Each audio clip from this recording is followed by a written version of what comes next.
Quand j'avais moins de 15 ans, j'ai pu pour la première fois descendre l'avenue du château et alors là ça a été une évidence en fait. Je me suis senti curieusement à ma place. C'était véritablement, je peux le dire, vraiment une obsession.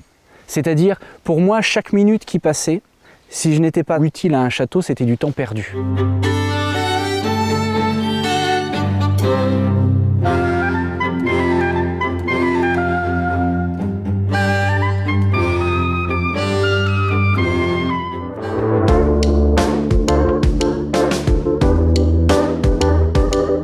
Alors la mérule, c'est un champignon qui mange le bois. S'il a un petit peu d'humidité, il va se développer partout, mais là où on ne le voit pas. Et on va s'en rendre compte en fait une fois que les dégâts sont faits.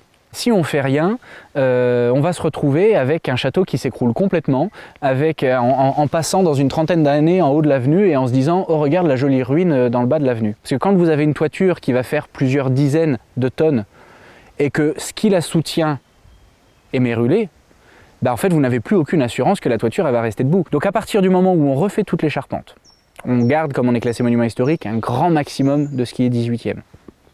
Si on refait la couverture qui est dessus et qu'on refait l'étanchéité de toutes les façades, suivi du traitement contre le champignon, là à ce moment-là on peut être à peu près sûr qu'il n'y a plus de soucis pour les 80 à 90 ans à venir.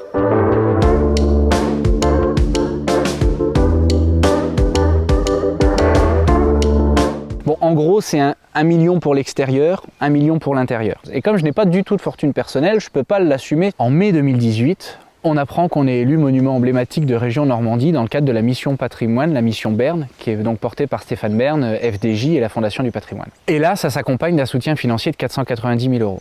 Aujourd'hui, on a réuni 760 000 euros. Donc il y a les 490 000 euros apportés par FDJ et par la mission Bern et la Fondation du patrimoine, qui sont salvateurs. Clairement, ça a donné l'impulsion pour pouvoir lancer le chantier.